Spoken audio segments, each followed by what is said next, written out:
पुण्यात्माओं, ये परमात्मा की जो महिमा है,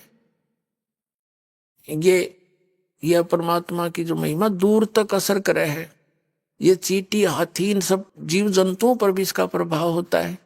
इनके जो पाप हैं वो नरम हो रहे हैं, कम हो रहे हैं। जैसे एक पड़ोसी ला रहा रागनी और फिल्मी गाने चलावे हैं और कोई ऐतराज नहीं किसी ने। एक भक्त कह रहा था जी मैंने थोड़ी सी आरती ऊंची कर दी, 10 लाने देन आ गए। इन्होंने बोले अपने भीतर भीतर चलाया करो, अंदर अंदर कान ना फोड़ो हमारे। बता, गाने चला रहा था एक, नो बोला थोड़ी आवाज करिए तेज, मैंने सुनती कोई ना। वह गाने की तो आवाज तेज करावे, आरती की मंदी करावे, कोई बात नहीं, फिर भी इसका असर होता है। अब जैसे किसी को सर्प डस जाता था, पहले आध्यात्मिक तरीके से इलाज किया जाता था। इलाज करने वाले को गारडू बोला करते थे, सपेरा। वो एक मंत्र सिद्ध कर लेता था भगवान की वाणी का, और उस मंत्र को उस मूर्छित सर्प दसे हुए व्यक्ति पर, बेहोश पर बोलता रहता था, बार बार बोलता रहता था। उस मंत्र को ना तो वो बोलने वाला जिस पर बोला जा रहा है वो सुन रहा है, वो तो अचेत पड़ा है, लेकिन उस मंत्र ने उसके विष को उतार दिया और वो सचेत हो गया, जीवित हो गया। ऐसे ही ये सभी जितने जीव जंतु हैं, इनके ऊपर पाप कर्म इतने जबरदस्त है, और आप अन्य मनुष्य भी, तो वो अचेत पड़ी है उनकी आत्मा। इस परमात्मा की वाणी को बेशक वो ना सुन सकते, ना समझ सकते और ना भी चाहते, और ये चल रही है तो उनके बहुत से पापों को ये खत्म करेगी वाणी, और फिर ये सचेत हो जाएगी आत्मा। फिर एक दिन भूख लगेगी उसको भी भगवान की। तो ये इस प्रकार प्रचार कर रखा भगवान ने। तो इस प्रकार सभी जीव जंतु जो इस परमात्मा की वाणी की रेंज में आएंगे, उनको भी धीरे धीरे मनुष्य जीवन मिलना शुरू हो जाएगा अभी, और उनका भी कल्याण होगा। पूरे विश्व में ये परमात्मा की महिमा जाएगी और सबका कल्याण होगा।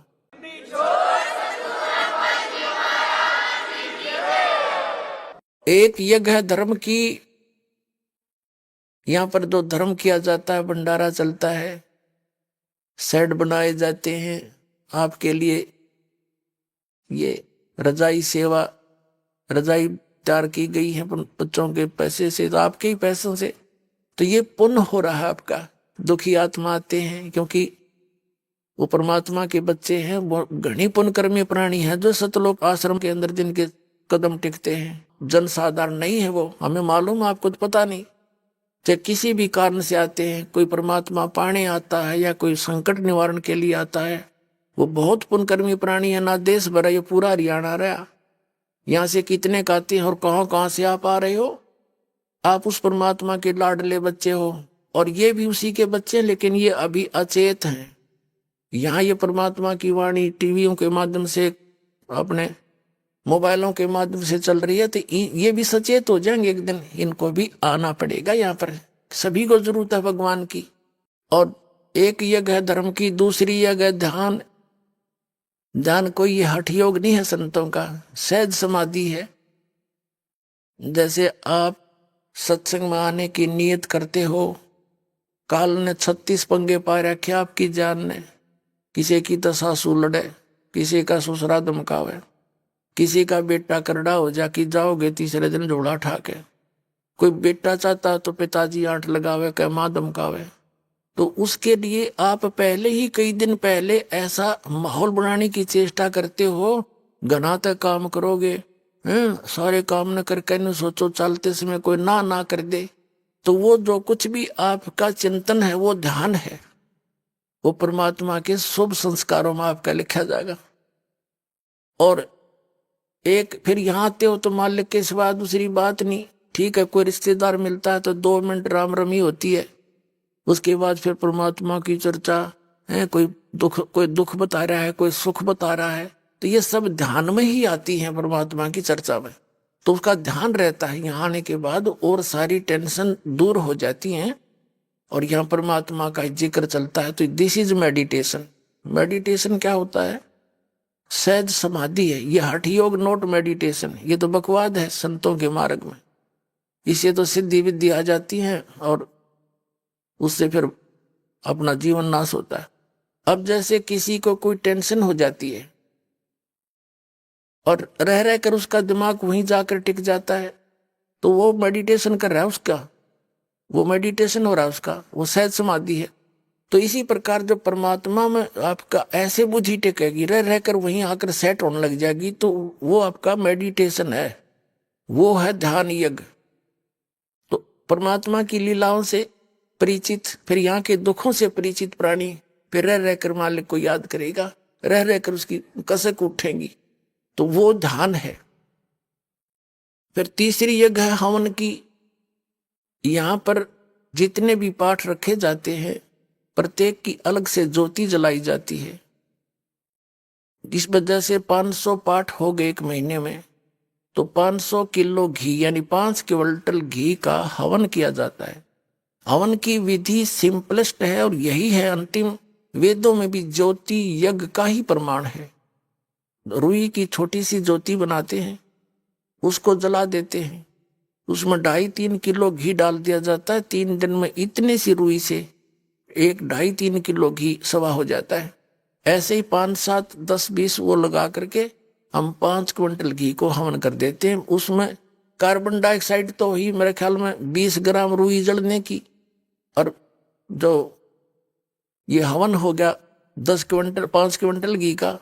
तो और पहले लकड़ियों पर करते थे ये दूसरे जो वैदिक लोग, लकड़ियों का बठ बाले और फिर उस पर 4 चम्मच घी की गेरे और 1 किलो लकड़ी फूक दे। बता क्या हवन होया वो, कार्बन डाइऑक्साइड बराबर होगी बात है। तो ये सिंपलेस्ट वे बताया था परमात्मा ने, और सबके घरों में होया करती है। हमने खूब देखा चलाती तो आली सुखी करके बुढ़िया हमारी दादी, पर जोत जरूर जगाया करती सामने। अब इन राधा स्वामी धन धन सतगुरु सरसाले और निरंकारिया नरी सब ने हिंदी बंद करवा दिए सारे। जय गुरुदेव वाला ने कहना हम तो अंदर की जोत देखेंगे, अंदर की जोत काल की देख लो। उसने के देखोगे, वो काल बैठा भीतर, मुर्गा बनाओगा तुमने। वो थोड़ा बहुत पुण्य हवन का होता था, वो बंद करवा दिया। इन्होंने नास्तिक बनाने का ठेका ले रखा आपका। अब यहां से शुरू हो गया धार्मिकता पुनः पनपेगी पूरे विश्व में, इस बिना बात बने नहीं जीव की। तीसरी यज्ञ हवन की, चौथी यज्ञ प्रणाम। यहाँ के दंडवत प्रणाम कराया जाता है। इससे अभिमान नाश होता है। अभिमान नाश हुए बिना भगवान नहीं मिल सकता। रावण में आदि नहीं आई, नहीं आपसे भक्ति तो आपसे 1000 गुना अच्छी करता था वो, लेकिन साधना गलत थी, आस्था सही थी। यहाँ से भगवान के लिए यहाँ से धड़ काट के अपने आप शीश चढ़ा देना, बालका खेलने को आंगुली भी ना चढ़ा सकता, लेकिन उसकी साधना गलत थी, उसको गुरु ठीक ना मिला और उसमें आधीनी नहीं आई, यहाँ मार खा गया। तो आधीनी सबसे पहले आनी चाहिए जीव के अंदर। कहते हैं संत मिलन को चालियो तज माया अभिमान, जो जो कदम आगे रख ओ हे यज्ञ समान। जैसे आप यहाँ आते हो, एक बालक बन के आवे, जैसे स्कूल में बच्चे जाते हैं, चाहे वो राष्ट्रपति का हो चाहे प्रधानमंत्री का हो, बालक तो बालक का होते हैं और उनको एक ही बेंच पे बिठाया जाता है, एक जैसी व्यवस्था की जाती है। और जैसे कोई रोगी होता है, चाहे कितना बड़ा सेठ हो, कितनी उच्च पद प्राप्त व्यक्ति हो, जब उसको पता लग जाता है कि तुझे भयंकर रोग हो गया, फिर वो पद भूल जाता, जान दिखाई देती है उसको, अपना जीवन बचा है। डॉक्टर जैसे भी कहता लेट जाइए, तुरंत लेट जाता है। यहाँ बैठ जाइए, सांस जोर से ले छोड़, कुछ भी कहे सारी करता है वो, उसमें भूल जाता मैं कौन हूं। तो पुण्यात्माओं, आप जन्म और मृत्यु के दीर्घ रोग से ग्रस्त हो, आप इस हॉस्पिटल में आए हो जहां पर इसका ट्रीटमेंट है, विश्व में और कहीं पर भी नहीं है।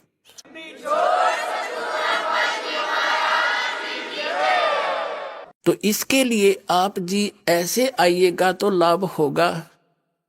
संत मिलन को चालियो तुझ माया अभिमान, जो जो कदम आगे रख सो सो यज्ञ समान। परमात्मा की वाणी है, हमें बताना चाहते हैं जब परम संत आवेंगे ना, उस समय जरूरत पड़ेगी इन वाणियों की जो दाता बोल गए थे।